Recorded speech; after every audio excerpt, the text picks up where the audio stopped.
નમસ્કાર વિદ્યાર્થી મિત્રો, હું ભાવેશ સુતરિયા ઓનલાઈન લેક્ચરમાં આપનું સ્વાગત કરું છું. આજે આપણે ભણીશું સામાજિક વિજ્ઞાન યુનિટ નંબર 16 ધોરણ 10નું એક યુનિટ છે આર્થિક ઉદારીકરણ અને વૈશ્વિકીકરણ. તો ચાલો જોઈએ. આર્થિક ઉદારીકરણ અને વૈશ્વિકીકરણ ધોરણ 10ના વિદ્યાર્થીઓ માટે દેશના અર્થતંત્ર સાથે જોડાયેલું એક આ યુનિટ છે જે તદ્દન નવું છે. સૌપ્રથમ જોઈએ પ્રસ્તાવના. 1947માં ભારત દેશ જ્યારે આઝાદ થયો, આઝાદ થયા પછી દેશના લોકોના વિકાસ માટે ભારત દેશે સતત વિચાર્યું છે. લગભગ આજ દિવસ સુધીના 70 વર્ષ થયા. આપણે જોઈએ છીએ કે છેલ્લા 20-30 વર્ષનો જે વિકાસ છે અને પહેલા 40 વર્ષનો જે વિકાસ છે એ તદ્દન અલગ છે. એની પાછળનું એકમાત્ર કારણ છે ઈસવીસન 1991ના સુધારા. નામ આપવામાં આવેલું છે ઈસવીસન 1991ના સુધારા. એ સમયે ભારતના નાણામંત્રી હતા માનનીય મનમોહનસિંહ. 1991ના જે સુધારાનો શ્રેય છે તે તેમના ફળે રહેલો છે. ભારતના એક જાણીતા અર્થશાસ્ત્રી છે.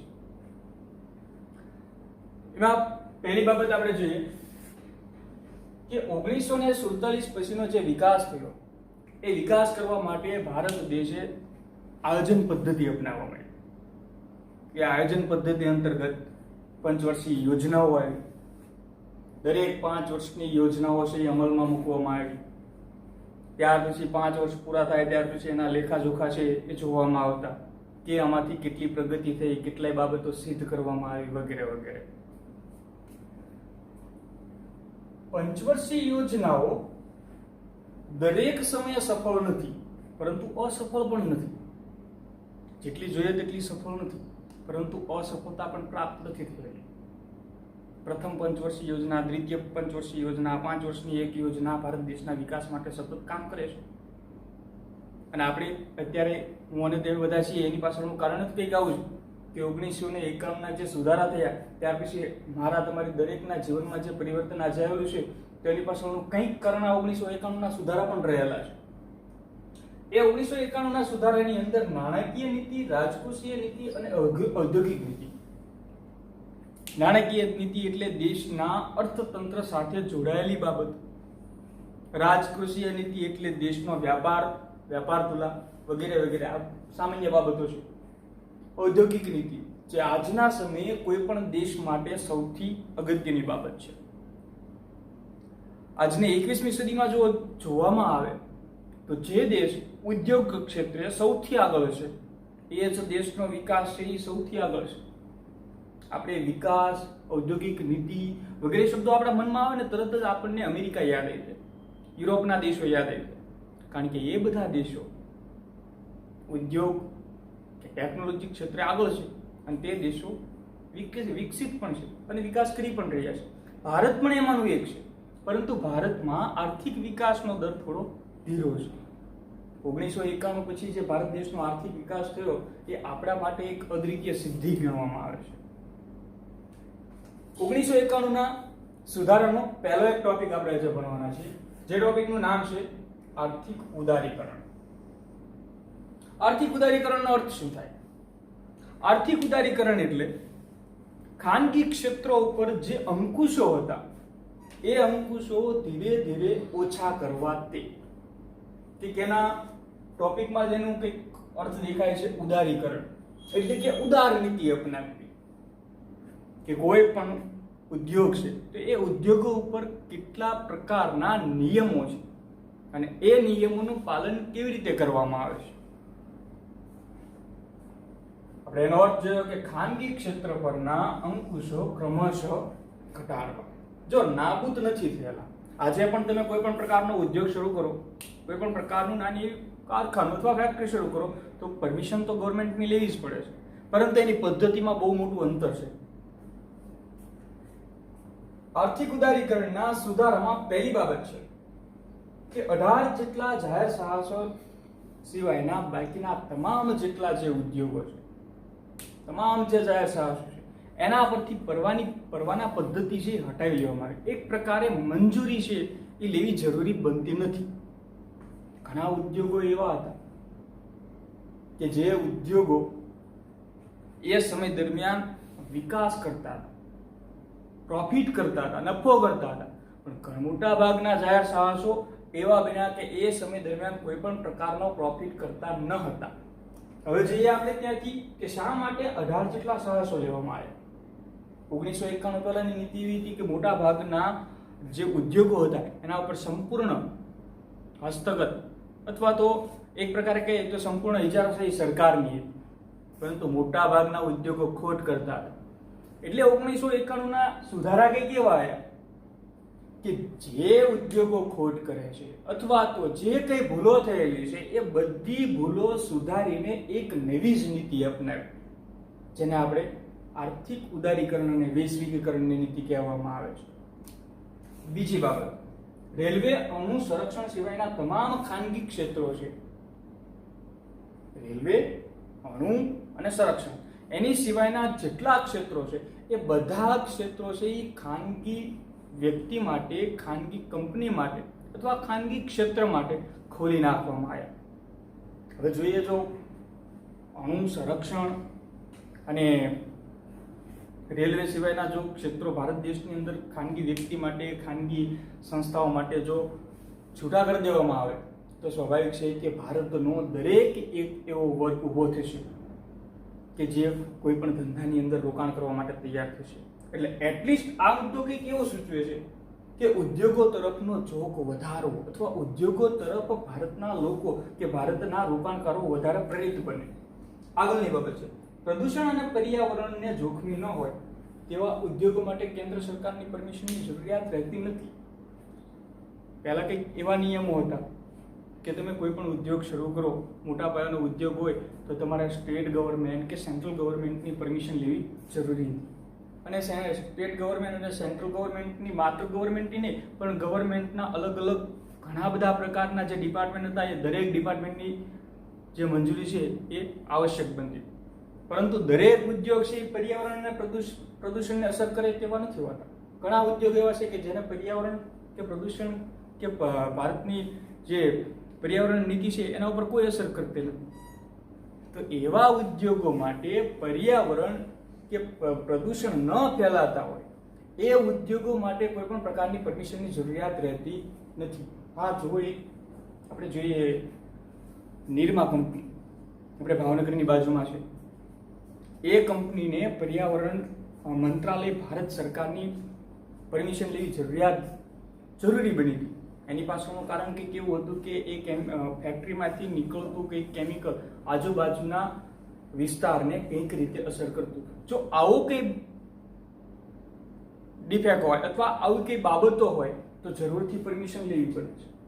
પરંતુ જો કોઈ પર્યાવરણ કે પ્રદૂષણ સાથે સંકળાયેલું ન હોય તો એની કંઈ પરમિશન છે જરૂરી બનતી નથી. આ એના સુધારા હતા આર્થિક ઉદારીકરણના. 3 સુધારા છે, સામાન્ય રીતે યાદ રહી જાય છે. 18 જેટલા જાહેર સાહસો હતા એ સિવાયના તમામ જે ઉદ્યોગો હતા એની માટે પરવાના પદ્ધતિ છે એ રદ કરવામાં આવી. સરકાર ક્ષેત્રે રહેલા રેલવે, અણુ અને સંરક્ષણ સિવાયના તમામ ઉદ્યોગો છે, તમામ ઉદ્યોગોની અંદર ખાનગી લોકોને જોડવામાં અથવા ખાનગી લોકો માટે છૂટું કરવામાં આવ્યું કે આવો અને એમાં રોકાણ કરો. આખરે તો એમાં ફાયદો દેશનો અને દેશના લોકો માટેનો જ છે. ત્રીજી બાબત, પ્રદૂષણ અને પર્યાવરણને જોખમી ન હોય તેવા કોઈ પણ ઉદ્યોગોને પરમિશન લેવાની જરૂરિયાત રહેતી નથી. આ એના સામાન્ય સુધારાઓ હતા. ત્યાર પછી આપણે એના લાભ જોઈએ, આર્થિક ઉદારીકરણના લાભ. જે આ સુધારા કરેલા છે ને એ સુધારાની અંતર્ગત જ લાભ છે. પહેલી બાબત એ છે કે ખાનગી ક્ષેત્રે મુક્ત વિકાસની તક પ્રાપ્ત થઈ અને ઉત્પાદનમાં વધારો થયો. ભારત માટે આ એક અગત્યની બાબત છે.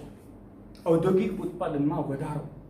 ઔદ્યોગિક ઉત્પાદનમાં વધારો કરવા માટે ભારત સરકાર દ્વારા ઘણા પ્રયત્નો કરવામાં આવ્યા આઝાદીથી આજ દિવસ સુધીના. પરંતુ 1991 પછીના જે સુધારા થયા અને 1991 પછીનો જે ઉત્પાદનમાં વધારો થયો એ ભારત માટે એક સિદ્ધિ ગણવામાં આવે છે. ખાનગી ક્ષેત્રે મુક્ત વિકાસની તક પ્રાપ્ત.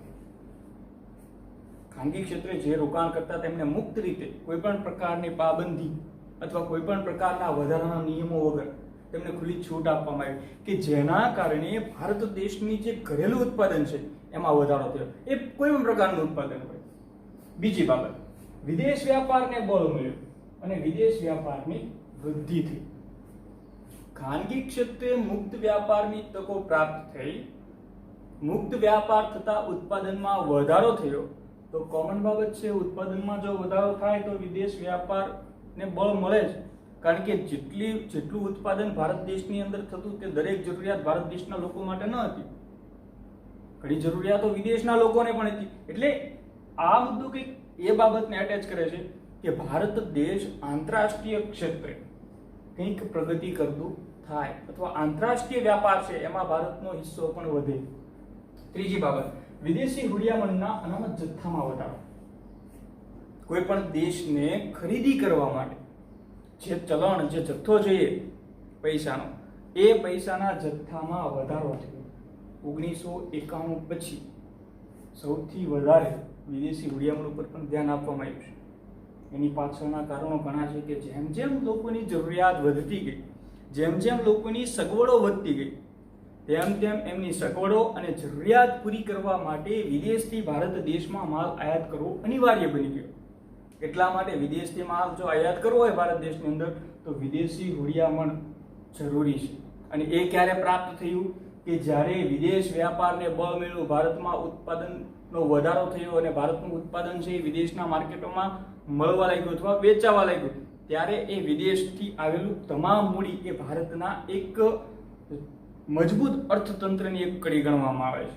આગળની બાબત ચોથી, આંતરમાળખાકીય સુવિધામાં વધારો. હવે આ આંતરમાળખાકીય સુવિધામાં વધારો છે એ લોકો માટે છે,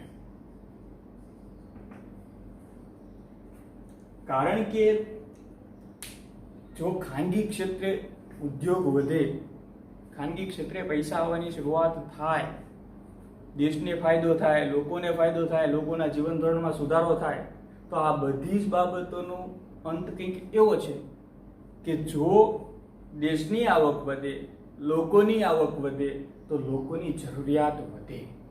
5 વર્ષ પહેલા મારી જે જરૂરિયાત હતી અને આજની જે જરૂરિયાત છે એમાં ઘણો બધો તફાવત છે. જેમ જેમ આવક વધતી જશે તેમ તેમ આપણી જરૂરિયાતો પણ વધતી જશે. એમ વિદેશ વ્યાપાર થયો, વિદેશ વ્યાપાર વધ્યો, વિદેશી હુંડિયામણ ભારત દેશને પ્રાપ્ત થયું કે જેના કારણે આંતરમાળખાકીય સગવડોમાં પણ વધારો થયો. આંતરમાળખાકીય સગવડોમાં આપણે સમજીએ છીએ કે પાયાની તમામ સગવડો. આપણા ગામમાં કદાચ કે આપણા શહેરમાં આજે બેંક છે તો એ બેંકની સ્થાપના ક્યારે થઈ છે એ જોવું, કે જેના કારણે ખ્યાલ આવે કે 1991ના જે સુધારા છે એ આજે કંઈક ને કંઈક આપણને અસર કરતા હોય છે. ત્યાર પછી એના ગેરલાભ.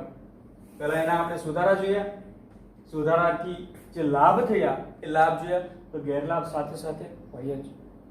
પહેલી બાબત છે, ખાનગી ક્ષેત્ર પર અંકુશ હોવા છતાં ઇજારાશાહીના વલણમાં ઘટાડો થઈ શક્યો.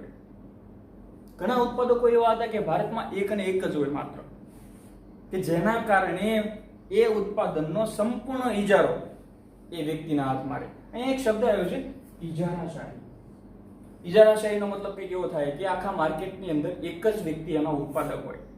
હવે આખા બોટાદની અંદર કોઈ એક વસ્તુ માટે એક જ દુકાન હોય તો સ્વાભાવિક છે દુકાનદાર એમાં ગમે તેટલો ભાવ લઈ શકે, ગમે તેટલો જથ્થો છે એ વેચી શકે. એને સામાન્ય અર્થમાં ઇજારાશાહી તરીકે ઓળખવામાં આવે છે. ખાનગી ક્ષેત્ર પર અંકુશ હોવા છતાં ઘણા ઉત્પાદકો એવા હતા કે માત્ર એક જ ઉત્પાદક પાસે એનો ઇજારો રહેલો, જેના કારણે કોઈને કોઈ રીતે એ મોંઘવારી અથવા તો લોકોની જરૂરિયાતો પૂરી ન પણ થઈ શકતી. બીજી બાબત, કૃષિ ક્ષેત્રના વિકાસ થઈ શક્યો નથી. 1991ના આપણે સુધારા જોઈએ ને તો ડાયરેક્ટલી કોઈ જગ્યાએ કૃષિ ક્ષેત્રને સન્માન આપવામાં આવેલું નથી, પરંતુ હા ઇનડાયરેક્ટલી કૃષિ ક્ષેત્રને માન સન્માન આપવામાં આવેલું છે. માત્ર ઉદ્યોગો તરફ સરકારના સુધારાઓ વધારે હતા કે જેના કારણે કૃષિ ક્ષેત્ર વિકાસમાં પાછળ રહી ગયું. કારણ કે 1991ની આપણે વાત કરવામાં આવે તો એ સમયે ઓછામાં ઓછા ભારત દેશના 50 થી 60% લોકો એવા હતા કે જે કૃષિ ક્ષેત્ર ઉપર નિર્ભર હતા. એટલે 50% લોકોનો વિકાસ થોડો પાછળ રહી ગયો. આવકની અસમાનતામાં વધારો. આવકની અસમાનતાનો અર્થ કંઈક એવો થાય છે સામાન્ય અર્થ કે એક વ્યક્તિની આવક વધારે અને એક વ્યક્તિની આવક ઓછી. પણ જે વધારે આવક ધરાવનાર વ્યક્તિ છે એની આવક સતત વધતી જાય, ઓછી આવક ધરાવતો હોય એની આવક સ્ટેબલ રહે અથવા એની આવક ઓછી થતી જાય. તો આ બે વચ્ચેનો જે ગેપ છે ને, કે એક બાજુ વધારે આવક વાળો વ્યક્તિ છે અને એક બાજુ ઓછો આવક વાળો વ્યક્તિ છે, તો એ બંને વચ્ચે આવકની અસમાનતા કહી શકાય. એવો ભારત દેશની અંદર એ સમયે ઉદ્યોગપતિઓ, અમીર લોકો કે પછી સામા પક્ષે ગરીબો કે આવક ઓછી ધરાવનાર, એ બંને વચ્ચેનો જે ગેપ છે ને એ વધી ગયો. કારણ કે આર્થિક ઉદારીકરણની નીતિથી જે ઉદ્યોગોનો જે વિકાસ થયો, ઉદ્યોગોના વિકાસથી ઉદ્યોગોના માલિકોનો જે વિકાસ થયો, એટલો જ વિકાસ સામે ગરીબ વર્ગનો થયેલો નથી અથવા તો નિમ્ન વર્ગનો થયેલો નથી. એટલે કે અમુક લોકોની આવક છે આસમાને છે અને અમુક લોકોની એ સમયની આવક છે એ સ્ટેબલ અથવા તો ઓછી નહીવત હતી. છેલ્લી બાબત, આયાત વધવાથી અને નિકાસ ઘટવાથી વિદેશી દેવામાં વધારો થયો. 1991ના સુધારા પછી એક બાબત ક્લિયર છે કે વિદેશ વ્યાપારને બળ મળ્યું, પરંતુ જેટલું વિદેશ વ્યાપારને બળ મળ્યું નિકાસમાં, એનાથી વધારે આયાતમાં બળ મળ્યું છે. લોકોની જરૂરિયાતો વધતી ગઈ. ભારતમાં જે ઉત્પાદન નહોતા એ ઉત્પાદનોને વિદેશમાંથી આયાત કરવામાં આવ્યું, કે જેના કારણે વિદેશી દેવું સતત વધતું ગયું. એ હુંડિયામણને આધીન છે. ફરી વખત એક વખત આપણે નજર કરી લઈએ. આર્થિક ઉદારીકરણનો અર્થ એટલે કે ખાનગી ક્ષેત્ર પરના અંકુશોમાં ક્રમશઃ ઘટાડો, એનો સામાન્ય અર્થ છે ઉદારીકરણનો, એટલે કે ઉદ્યોગોને થોડી ઉદાર નીતિ અપનાવવી. તેના સુધારાઓ અહીં આપેલા છે કે 18 જેટલા જાહેર સાહસો સિવાય બાકીના બધા જાહેર સાહસોની પરવાનગી પદ્ધતિ છે એ રદ કરવામાં આવી. રેલવે, અણુ અને સંરક્ષણ સિવાયના તમામ ક્ષેત્રોની અંદર ખાનગી રોકાણકારોને છૂટ આપવામાં આવી. ત્રીજો સુધારો છે પ્રદૂષણ અને પર્યાવરણનો, કે જ્યાં એને ઇફેક્ટ બાબત ન હોય ત્યાં કોઈ પણ પ્રકારની કેન્દ્ર સરકારની પરમિશન લેવાની જરૂરિયાત રહેતી નથી. આગળ એના લાભોમાં ખાનગી ક્ષેત્રે મુક્ત વિકાસની તકો પ્રાપ્ત થઈ, કે જેના કારણે ઉત્પાદનમાં વધારો થયો. ઉત્પાદનમાં વધારો થયો જેના કારણે વિદેશ વ્યાપારને બળ મળ્યું અને વિદેશ વ્યાપાર વધ્યો. વિદેશ વ્યાપાર થવાથી વિદેશી હુંડિયામણમાં ભારત દેશમાં અનામત પ્રમાણમાં વધારો થયો, કે જેના કારણે ભારત દેશની આંતરમાળખાકીય સગવડોમાં વધારો થયો.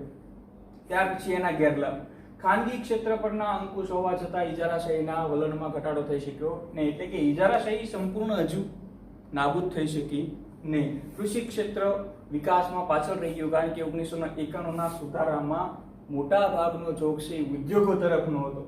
ત્રીજી બાબત, આવકની અસમાનતામાં ઘટાડો થઈ શક્યો નહીં, સતત વધારો થતો રહેશે, કારણ કે ઉદ્યોગોનો વિકાસ થયો છે. વિકાસ થવાથી અમુક વર્ગનો વિકાસ છે થયો, અમુક વર્ગનો વિકાસ છે બિલકુલ થયો નહીં. આયાત વધવાથી અને નિકાસ ઘટવાથી વિદેશી દેવામાં વધારો થયો. સ્વાભાવિક છે કે આપણું ઘર હોય, આપણા ઘરની આવક વધારે હોય અને નિકાસ ઓછી હોય તો આપણી પાસે આવકનો અમુક ટકા બચત રહેશે. પરંતુ આપણા ઘરમાં આવક છે અથવા તો આયાત છે એ ઓછી હશે અને નિકાસ અથવા જાવક વધારે હશે તો આપણે પણ દેવામાં ડૂબશું.